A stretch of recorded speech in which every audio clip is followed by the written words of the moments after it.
आज के युवाओं में बॉडी इमेज डिस्ट्रेस अब एक सीरियस मेंटल हेल्थ चैलेंज बन चुका है। यह सिर्फ मोटापे तक सीमित नहीं है, बल्कि दुबला होने या बॉडी शेप को लेकर असंतोष भी स्ट्रेस और एंजाइटी और सेल्फ एस्टीम में गिरावट का कारण बन रहा है। बच्चे सेल्फ डाउट में जा रहे हैं और आजकल आप सोशल मीडिया का जिस तरह से उभार देख रहे हैं, उसके बाद तो लगातार बच्चों का अपनी बॉडी, अपने लुक्स को लेकर हमेशा डाउट में रहना और उस एंग्जाइटी में रहना, ये लगातार समस्याओं को जन्म दे रहा है। एम्स और आईसीएमआर की एक जॉइंट स्टडी आई है। बहुत ही महत्वपूर्ण ये स्टडी है और ये स्टडी बताती है कि करीब 50% युवा इस समस्या से जूझ रहे हैं, यानी कि हर दूसरा युवा इस समस्या से जूझ रहा है। सोशल मीडिया के इस दौर में ये मामला और बड़ा हो गया है, जहां फोटो या लुक पर आने वाले कमेंट्स मेंटल प्रेशर को और ज़्यादा बढ़ा देते हैं।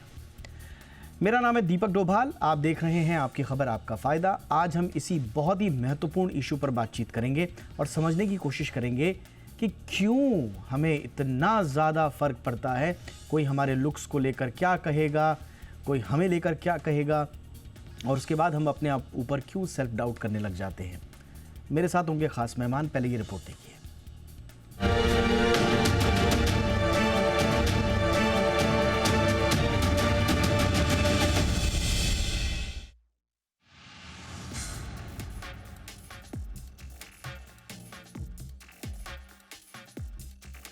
आज के दौर में हर युवा किसी न किसी की पर्सनैलिटी देखकर परेशान है। सोशल मीडिया पर चमकते चेहरे और परफेक्ट बॉडी देखकर लगता है कि खुद में कोई ना कोई कमी है। हर कोई आईने के सामने खड़ा होकर अपने शरीर में नुक्स ढूंढ रहा है। ये सिर्फ दिखावे की बात नहीं है, ये एक ऐसी चिंता है जो चुपचाप मन को खा रही है। एम्स और आईसीएमआर के रिसर्च प्रोग्राम के तहत हुई एक स्टडी में चौंकाने वाले आंकड़े सामने रखे गए। Journal of education and health promotion में छपी इस स्टडी में 18 से 30 साल के 1071 युवाओं को शामिल किया गया। नतीजे बताते हैं कि लगभग हर दूसरा युवा, चाहे वो बहुत मोटा हो या बहुत पतला, बॉडी इमेज को लेकर गंभीर मानसिक तनाव में है। स्टडी के मुताबिक 49% मोटे और 47% दुबले युवाओं ने बताया कि उन्हें मध्यम से गंभीर स्तर की बॉडी इमेज की चिंता है, जबकि नॉर्मल या ओवरवेट युवाओं में यह आंकड़ा करीब 36% का है। रिसर्च में यह भी सामने आया कि करीब 25% प्रतिभागी मोटे थे और 11% दुबले। इनमें से ज्यादातर मिडिल क्लास परिवारों के छात्र थे। दुबले युवाओं में बॉडी इमेज चिंता का खतरा नॉर्मल वजन वालों से लगभग 2 गुना है और मोटे युवाओं में यह खतरा 3 गुना तक बढ़ जाता है। विशेषज्ञों का कहना है कि वजन से जुड़ी समस्याओं का इलाज सिर्फ कैलोरी गिनने से नहीं होगा, मानसिक स्वास्थ्य को नजरअंदाज करना बड़ी गलती है। एम्स के मेडिसिन डिपार्टमेंट के प्रोफेसर पीयूष रंजन कहते हैं कि वेट मैनेजमेंट सिर्फ वजन घटाने का नाम नहीं है। अगर भावनात्मक समस्याओं को नहीं सुलझाया गया तो युवा लाइफस्टाइल प्रोग्राम बीच में ही छोड़ देते हैं। रिसर्च में यह भी सामने आया कि मोटे युवाओं में आत्मविश्वास की कमी और खुद को लेकर शर्मिंदगी ज्यादा थी, जबकि दुबले युवाओं में चिंता, अकेलापन और झिझक ज्यादा दिखी। कुल मिलाकर आधे से ज्यादा युवा हर वक्त अपने वजन को लेकर सोचते रहते हैं। हर तीसरा युवा कम आत्मविश्वास महसूस करता है और हर चौथा खुद को जज किए जाने का डर झेलता है। युवाओं का ये भी कहना है कि लोग उन पर कमेंट करके ये सोचते हैं कि वो उनकी मदद कर रहे हैं, लेकिन ऐसा करके लोग उनकी टेंशन को और बढ़ा देते हैं। वजन पर तंज कसना आसान है, लेकिन उसके असर को समझना जरूरी है। एक हल्की सी टिप्पणी किसी के मन में गहरी चोट कर सकती है। बॉडी इमेज एंजाइटी सिर्फ दिखावे की बात नहीं है, ये मानसिक सेहत का मामला है। इसलिए अगली बार किसी के शरीर पर राय देने से पहले सोचिए कि आपकी बात मदद करेगी या चोट पहुंचाएगी। और जो लोग इससे जूझ रहे हैं, उन्हें यह समझना होगा कि खूबसूरती का पैमाना समाज नहीं, बल्कि उनका आत्मविश्वास है। ब्यूरो रिपोर्ट, जी मीडिया। हमारे साथ जुड़ रहे हैं खास मेहमान। डॉक्टर पीयूष रंजन हमारे साथ जुड़ रहे हैं, professor department of medicine AIIMS, जो इस स्टडी का एक महत्वपूर्ण हिस्सा भी रहे। Professor Ranjan, good evening sir, बहुत बहुत स्वागत है आपका हमारे शो पे। हमारे साथ हैं डॉक्टर श्रेष्ठा बेपारी, सीनियर साइकोलॉजिस्ट, अपोलो हॉस्पिटल्स, बहुत बहुत स्वागत है डॉक्टर बेपारी मैम आपका। और हमारे साथ हैं doctor Rajeev Mehta, senior consultant psychiatry, sir Gangaram hospital. Good evening doctor Mehta, आपका भी बहुत बहुत स्वागत है। डॉक्टर रंजन, आपसे ही चर्चा की शुरुआत कर रहा हूँ सर, और बहुत महत्वपूर्ण स्टडी है। First of all congratulations, and congratulation से ज़्यादा हम थैंक्स बोलना चाहेंगे कि सोशल मीडिया के ज़माने में जब सेल्फ डाउट एक बहुत बड़ा इशू बनकर आ रहा है, कम से कम एक ऑथेंटिक स्टडी आई है। कितनी इंपॉर्टेंट है, और आप लोगों ने जो जो फाइंडिंग्स की हैं वो हमने रिपोर्ट के ज़रिए बताई, बट स्टिल आप उन युवाओं को क्या कहना चाहेंगे सर, जो हमेशा अपने लुक्स को लेकर सेल्फ डाउट में रहते हैं? जी, सबसे पहले मैं आपके माध्यम से तमाम सुनने वालों को नमस्कार कहूँगा और जो आपने कार्यक्रम के शुरू में जो रिपोर्ट जो प्रस्तुत किया, उसमें सारा स्टडी का लबो-लुआब आ गया। अगर वेट मैनेजमेंट को लेकर जो सबसे ज़रूरी बात कही जाए, तो वो यह है कि 80% ऐसे व्यक्ति जिन्हीं की वेट मैनेजमेंट की ज़रूरत है, इसमें हमारे युवा, मिडिल एज सारे पर्सन हैं, उन्हें ये पता ही नहीं है कि उन्हें वेट मैनेजमेंट की की आवश्यकता है। ज़्यादातर लोगों को ऐसा लगता है कि मोटा होना एक खाते-पीते घर की निशानी है, जो कि गलत है।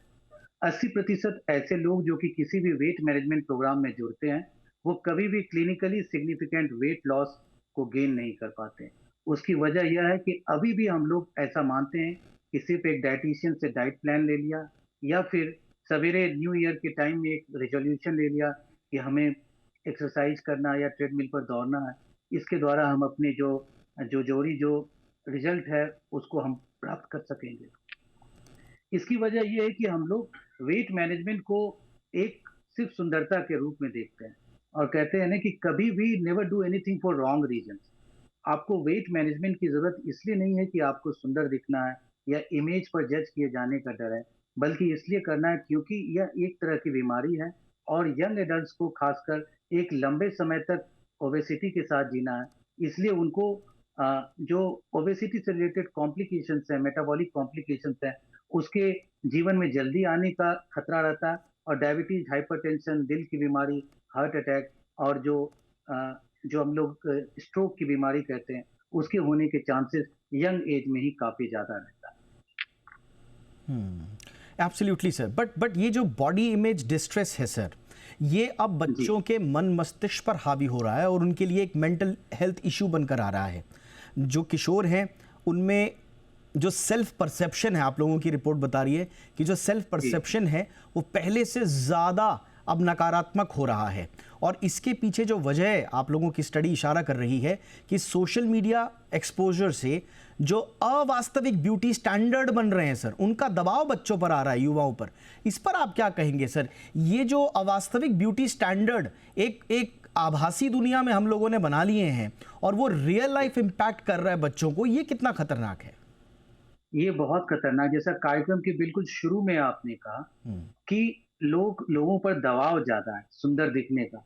कहीं न कहीं हम लोग विज्ञापन के दौर में हमेशा जो है जब कभी भी हर तीसरा विज्ञापन फेयरनेस क्रीम का रहता है। जैसे कि स्किन के फेयर होना ही बहुत ज़्यादा इम्पोर्टेंट रहता है। हेल्दी रहना ज़्यादा ज़रूरी नहीं रहता। तो ये हम सबों की ज़िम्मेदारी एक जो परिवार में अगर एक बच्चा जब भी जन्म लेता है, अगर वो दिखने में अगर ज़्यादा गोरा नहीं है, तो भी उनके अंदर कभी भी इस बात को ना डालें कि भाई ये गोरा होना ही सब कुछ है। गोरा होना भी ठीक वैसा ही ज़रूरी है, जैसा भी किसी और स्किन कलर का होना, नंबर 1। नंबर 2, मोटापे को कम करना आवश्यक है, लेकिन ये आवश्यकता सिर्फ़ सुंदर दिखने के लिए नहीं है, बल्कि यह आवश्यकता इस बात के लिए है कि उनको जीवन में लंबे समय तक ये स्वस्थ रहना है, इस चीज़ के लिए।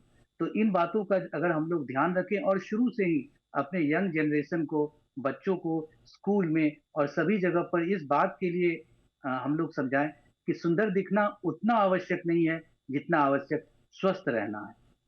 Absolutely sir.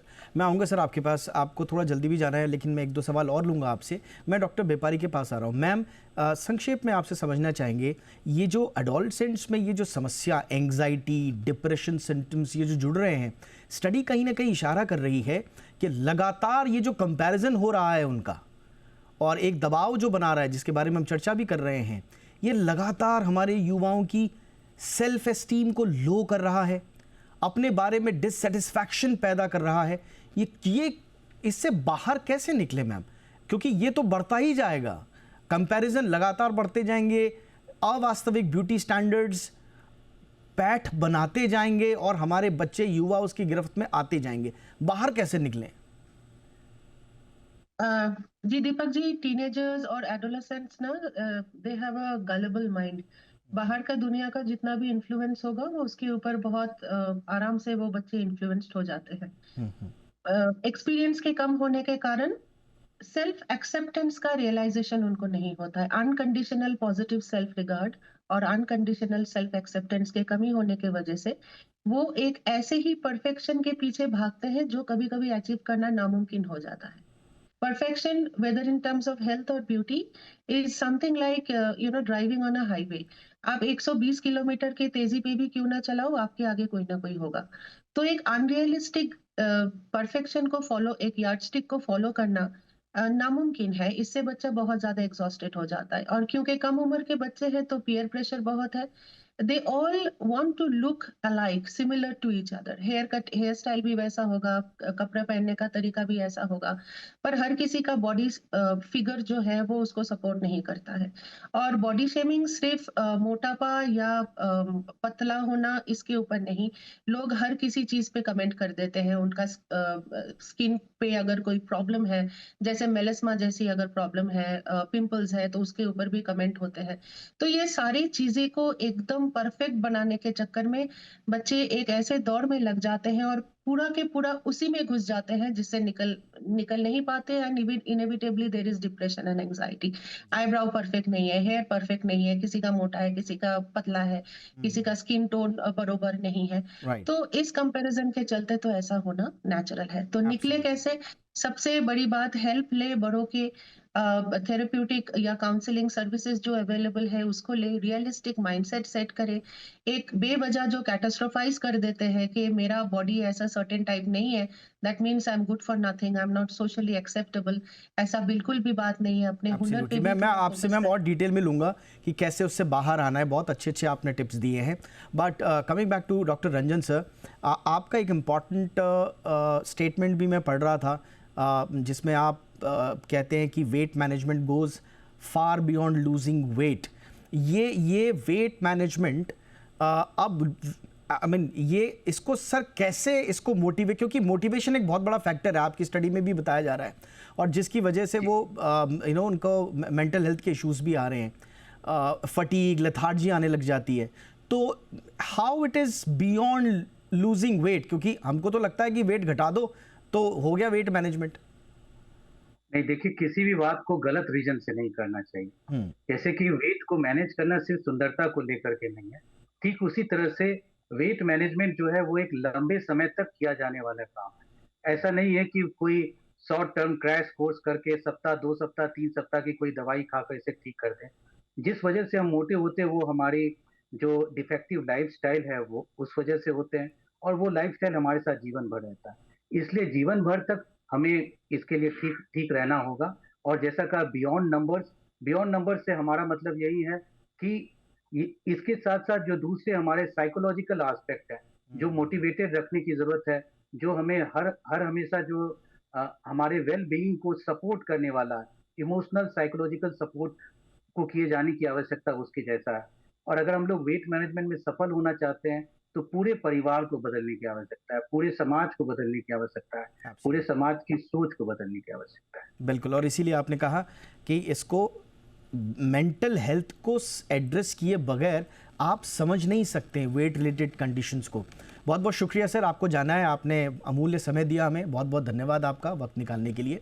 अब मैं क्विकली डॉक्टर मेहता सर आपके पास आ रहा हूँ एक क्विक क्वेश्चंस के लिए। सर, ये जो हमने आसपास अपना ये जो पूरा ताना बाना सोशल मीडिया का खड़ा कर दिया है, और इसमें जो लगातार हमारे बच्चे जो ट्रैप हो रहे हैं, ये इंडिविजुअल लेवल पे तो सर हम ये समझ जाएंगे कि बच्चे को बाहर कैसे निकालना है इससे, बट वो कंपैरिजन, वो बॉडी शेमिंग, वो बुलिंग, ये बंद नहीं होगा सर। तो एज अ सोसाइटी हम लोगों की क्या रिस्पॉन्सिबिलिटी इसमें बनती है ताकि एक कलेक्टिव एफर्ट लगे? देखिए, एज अ सोसाइटी हमारी बहुत सारी रिस्पॉन्सिबिलिटीज़ हैं। सबसे पहले हमें ये समझाना है अपने बच्चों को कि नॉर्मल क्या है और एबनॉर्मल क्या है। जब नॉर्मल की डेफिनेशन समझेंगे तभी एबनॉर्मल समझेंगे। फिर उसके अंदर ये समझाना है कि वो एक बेटा इंडस्ट्री है, ब्यूटी और फिटनेस एक इंडस्ट्री है जो कि multi million multi trillion dollar industry है, और वहाँ पर लाइक्स और सब लाइक्स का महत्व है, पर जो असली ज़िंदगी है वो कहीं उससे बहुत ज़्यादा दूर है। अब फॉर एग्जांपल समझाते हो कि भी जितने तुम्हारे रिश्तेदार हैं क्या सारे बिल्कुल परफेक्ट फिट और 6 एब्स वाले हैं, पर क्या उनका नेचर अच्छा है? तो ये समझाना कि सुंदरता ज़्यादा या अंदर चरित्र ज़्यादा, ये समझना है। कि जैसे अगर हम समझाएं कि एक घड़ा है, सोने के घड़े का पानी ज़्यादा अच्छा या आपके मिट्टी के घड़े का पानी ज़्यादा अच्छा। तो ऑब्वियसली जिसके अंदर क्वालिटी है वो तो मिट्टी का घड़ा है। तो ये धीरे धीरे उनको विद वेरियस एग्जाम्पल्स अपने बच्चों को समझाना और ख़ुद भी उसको फॉलो करना। क्या आप खुद भी घर में यही बात करते रहे, यार मेरे बाल ऐसे हो गए, मेरे बाल सफ़ेद हो गए, मैं मोटी हो गई, या मैं ऐसा दिख रहा हूँ, तो उन चीज़ों से दूर जाना है। तो जो बदलाव है वो शुरुआत होगा आपके घर से ही, फिर ऐसे ही समाज के अंदर, मतलब स्कूल के अंदर भी जो बुली कर रहे हैं, तो घर में जाके बच्चों को एक ओपन एनवायरनमेंट मिलना चाहिए कि भी आप लोग हमसे आके डिस्कस करो कि क्या क्या होता है, क्या क्या नहीं होता। उस वक्त ठीक और गलत के बारे में बताना और उनको एक नॉन जजमेंटल प्यार देना, ये बहुत ज़्यादा ज़रूरी है ताकि वो एक्सेप्टेंस उनके अंदर आए। एब्सोल्युटली। तो ये सिर्फ इंडिविजुअल बात नहीं है, ये सिर्फ एक व्यक्ति की बात नहीं है, बल्कि हमें कलेक्टिव फॉर्म में सब बाहर आने के लिए सबको एफर्ट्स लगाने पड़ेंगे। एक छोटा सा ब्रेक में लेता हूँ। ब्रेक के उस पार हम और ज़रा समझने की कोशिश करेंगे कि फ़िल्टर्स की इस दुनिया में जितने भी फ़िल्टर्स हम देख रहे हैं, और जितना अच्छा ऐप कहा जाता है उतने अच्छे उसके फ़िल्टर्स, तो ये फ़िल्टर की दुनिया में हम मेंटल हेल्थ को कहाँ लेकर के जा रहे हैं, एक कैसा समाज खड़ा कर रहे हैं जिसमें हर वक्त एक दूसरे पर से ज़्यादा अपने ऊपर डाउट है, और इन डाउट्स के साथ हम क्या एक प्रोडक्टिव कंट्री बन पाएंगे, जो हमारा लक्ष्य है 2047 तक। मैं जोड़ रहा हूँ इसको जानबूझ के क्योंकि वो बहुत ज़रूरी है। छोटे से ब्रेक के बाद इस पर भी चर्चा।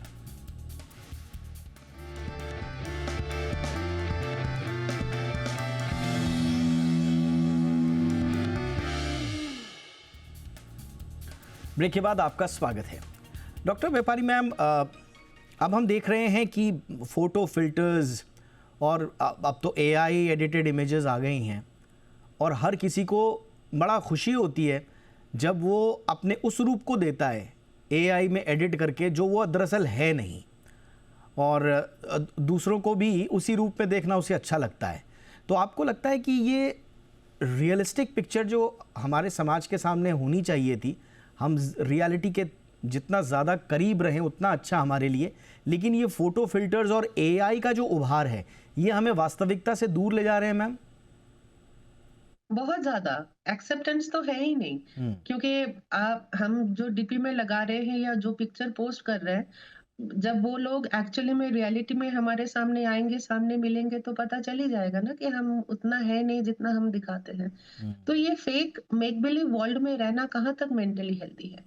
मैं ये समझती हूँ कि जो इन्फ्लुएंसर्स है, जिनको लाखों करोड़ों फॉलोअर्स है, क्योंकि हीरो वर्शिपिंग का माइंडसेट होता है सबका, तो अपने इन्फ्लुएंसियर्स के बातों में, उनके जज्बातों में, उनके ख्यालों में लोग बड़े अच्छे से ढल जाते हैं। तो उनका ना भूमिका बहुत इम्पोर्टेंट है वहां पे। और मैं नोटिस करती हूँ कि कुछ कुछ इन्फ्लुएंसर्स ऐसे हैं जो एक्चुअली प्रमोट करते हैं कि बिना फिल्टर के अपने आप को सबके सामने लेकर आना, कि आपका जो फ्लॉज है उसको भी अपनाओ, वही आप हो रियलिटी। सो ये जो एज के साथ जो रिंकल्स होते हैं उसको छुपाने की जरूरत नहीं है, उसको फिल्टर्स लगाने की जरूरत नहीं है। You have lived a long life, cherish that, these are the lines of wisdom. ऐसे नेगेटिविटी में भी बहुत सारी चीजें हम पॉजिटिवली देख सकते हैं, बात परसेप्शन की होती है। तो हमें जो ऐसा मैं नहीं बोलती कि आप बिल्कुल ही मेकअप ना करो, आप एकदम बेडरूम में जैसा लगते हो वही लेके आप चले जाओ, नहीं, ग्रूमिंग की अहमियत है, पर वो अनरियलिस्टिक ना हो, फेक ना हो, क्योंकि कहीं ना कहीं इसके चलते आप खुद को ही एक्सेप्ट नहीं कर पाओगे। बट और मैम, बहुत इसमें सारे लोग आर्गुमेंट ये आता है जब अब किसी को आप ये कहिए कि आप वास्तविक रहिए, तो इसमें फिर अपनी आकांक्षाओं का और अपने राइट्स का और अपने को जिस स्वरूप में मैं आगे बढ़ाना चाहता हूँ, मेरी मर्जी वाला एक कॉन्सेप्ट आ जाता है। तो ऐसा तो नहीं है कि हम उसके व्यक्तिगत स्पेस में घुस के उसको ज़बरदस्ती कह रहे हैं कि भाई ये सही नहीं है, ये गलत नहीं है, आप मेकअप मत कीजिए। अपने आप को वो जिस रूप में कैरी करना चाहता है या चाहती है, कहीं ये उसमें कोई इंक्रोचमेंट तो नहीं है उसकी उस विल पर? जिसको जो अच्छा लगे और जिससे उसका मेंटल हेल्थ इम्पैक्ट ना हो, वो काम वो जरूर करे, इसमें कोई गुंजाइश नहीं है। ऐसे भी लोग होते हैं जिसको उम्र के साथ साथ अपना चेहरा एक्सेप्ट करना ही नामुमकिन हो जाता है। They stand in front of the mirror and they say that I do not look as I used to look 20 years back. आप 60-65 के हो चुके हैं, आप नहीं दिखोगे वैसे। आप 40 के हो चुके हो, आप नहीं आएगा आप में 20s का वो ग्लो। और उसके लिए आप कितना भी बोटॉक्स करो, कुछ भी करो, वो आपकी मर्जी। आप करके खुश रहो, नो प्रॉब्लम अबाउट इट। पर वो अगर सोशल प्रेशर में कर रहे हो कि मुझे इस तरीके का ही दिखना है, otherwise I not be able to accept my self, my family will not accept me, वहां जाके बात दिक्कत वाली हो जाती है। तो फिजिकल हेल्थ, मेंटल हेल्थ, आपको हेल्दी रहना है। वो आप मेकअप करके करो, दैट इज ओके, ना करके करो, that is also okay. Because it is very very individualistic. आप किस चीज में खुश रहोगे, उसमें मैं कुछ नहीं बोलना चाहती, या मुझे बोलना भी नहीं होगा उसमें। But is it making you mentally sick? Is it making you upset? Are you able to accept yourself exactly the way that you are? Self acceptance एक बहुत बड़ी बात हो जाती है इसमें। एब्सोल्युटली डॉक्टर मेहता, यही बात मतलब दुनिया के बहुत सारे देशों में, मैं अभी कुछ दिनों पहले साउथ कोरिया में भी था, तो वहाँ पर तो बहुत ज़्यादा है ये चीज़ कि आपको हर वक्त समाज के बताए हुए ढर्रे में और ढांचे में चलना है। आप बहुत ज़्यादा मोटे नहीं हो सकते, आपकी जॉ लाइन परफेक्ट होनी चाहिए। एक परफेक्शनिज्म का एक बड़ा ही वहाँ पर एक अजीबोगरीब चलन है। और वहाँ पर हम देख रहे हैं कि बच्चों को परफेक्ट बनाने के लिए वहाँ पर 11th-12th में ही बच्चों के बर्थडे पर उनके माँ बाप उनको गिफ्ट करते हैं कि जाकर आप प्लास्टिक सर्जरी कराइए या अपने चेहरे को या जॉ लाइन को टाइट कराइए। तो समाज, हमारे सामने ऐसे भी समाज हैं और जिन समाजों के कल्चर से प्रभावित हो रहे हैं हिंदुस्तानी बच्चे भी, तो वहाँ पर फिर ये सवाल आता है कि भाई वहाँ पे तो इतना सब कुछ ठीक ठाक है, वहाँ पे अगर मनाही नहीं है तो यहाँ पर आप हमें क्यों मना कर रहे हैं? तो ऐसी स्थिति में कैसे समझाया जाए? राइट, देखिए सबसे पहले तो ये समझिए कि perfection is the enemy of good. Perfection is a self perception. आप अपने लिए परफेक्ट होना चाहते हैं या दूसरे समाज के लिए परफेक्ट होना चाहते हैं, दैट इज इम्पॉर्टेंट। सेकेंड, जब कोई भी बिहेवियर बहुत ज़्यादा एक्सेसिव हो जाता है और वो आपकी सामाजिक और व्यावसायिक ज़िंदगी पे असर डालने लगे कि आप इतना अपनी बॉडी की तरफ ध्यान दे रहे हैं या उसको परफेक्ट करने की तरफ ध्यान दे रहे हैं, या आपको अपने को इतना हीन लग रहा है कि आप 24 घंटे उसके अंदर डूबे हुए हैं और उसकी वजह से आपके रिलेशंस भी हैम्पर हो रहे हैं, आपकी एकेडमिक्स भी हैम्पर हो रही है, आपकी प्रोफेशनल लाइफ भी हैम्पर हो रही है, then it becomes an illness. तो इसलिए जो अत्यधिकता है, अति बिगाड़े मति वाली बात आ रही है। तो जैसे मैडम ने कहा कि थोड़ा बहुत करना गुड एनफ, पर क्या ये प्राइमरी आपकी लाइफ को चला पाएगा? क्या ये इतना साज सज्जा पतला होने के लिए इतनी मेहनत करना या मोटापे को लेकर इतना मेहनत करना, क्या ये आपकी करना तो है मोटापे को कम करना, पर क्या उसकी तरफ ध्यान देना, क्या ये आपकी लाइफ को चला पाएगा जब आप अत्यधिक ध्यान देते हैं, या आपकी बाकी जो चीज़ें हैं वो छूटती जा रही है? सो जैसे खाने के अंदर अगर हम सिर्फ एक नमक डालें तो पसंद नहीं आएगा, उसके अंदर सारे मसाले ज़रूरी हैं। इसी तरह से लाइफ के अंदर सारी चीज़ें ज़रूरी हैं। आप सिर्फ एक चीज़ को इम्पोर्टेंस दे दें, आप अपना चरित्र ना बनाएं, आप दोस्तों से ना मिलें, आप घर वालों के साथ ना बैठें, आप हमेशा सिर्फ अपनी बॉडी को लेके रोते रहें, वो बात तो नहीं बनेगी ना। तो आपकी बाकी चीज़ें छूट जाएंगी। और ये जो आप कर रहे हैं वो कर किस औचित्य से रहे हैं? सिर्फ लाइक्स पाने के लिए, ताकि दूसरे बुली ना करें इसलिए? तो वो एक औचित्य उद्देश्य यानी के जरूरी है। यानी कि डॉक्टर मेहता, सबका अगर मैं अपनी रियल बॉडी को देखकर मुझे शेम नहीं है या किसी तरह की एंग्जाइटी नहीं है, जब मैं अपने आप को अपने ओरिजिनल फॉर्म में भी स्वीकार कर रहा हूँ, तब कोई दिक्कत नहीं है। मैं मेकअप फिल्टर या तो अगर मैं मेकअप या फिल्टर एक्सप्रेशन या क्रिएटिविटी के लिए कर रहा हूं या कर रही हूं, तब ठीक है। हाँ जी, हाँ जी, हाँ थोड़ा बहुत ठीक है, बट वो जब एक्सेसिव हो जाए। अब आपने हम सबको इस शो पे बुलाया हुआ है, हमारी आपने काबिलियत के हिसाब से बुलाया हुआ है, सुंदरता के हिसाब से तो नहीं बुलाया हुआ। करेक्ट। तो इसी तरह से काबिलियत आपकी ज़्यादा इंपॉर्टेंट है सुंदरता से, ये हमें समझना है। एब्सोल्युटली। तो कुल मिला के ये जो पूरी फ़िल्टर्स की दुनिया है और ये ख़ास तरह की एक परफेक्ट बॉडी का जो पूरा का पूरा ताना बाना है, ये एक आपकी बॉडी में इन्हांसमेंट के नज़रिए से ठीक ठाक कहा जा सकता है, लेकिन आपकी रियल वर्थ इससे अलग है। जो सर ने अभी कहा, जो रियल वर्थ है उसे आप समझिए और अपने आप को स्वीकार कीजिए अनफिल्टर्ड, तो तब शायद ये दुनिया थोड़ा रहने लायक बचेगी। अदरवाइज़ एक ऐसी आभासी दुनिया में इतनी अवास्तविक चीज़ें हो रही हैं कि संभवतः आने वाले समय में कोई भी व्यक्ति ना मन से और न तन से वो रहेगा जो दरअसल असल में है। बहुत बहुत धन्यवाद। बड़ा पेचीदा विषय है लेकिन आजकल के युवाओं से जुड़ा हुआ बहुत महत्वपूर्ण विषय था। इस पर बातचीत करने के लिए बहुत बहुत धन्यवाद doctor Rajeev Mehta. Thank you so much for your time. Doctor Shreshtha Bepari ma'am, बहुत बहुत शुक्रिया आपके समय के लिए। शो में इतना ही, इजाज़त दीजिए, नमस्कार।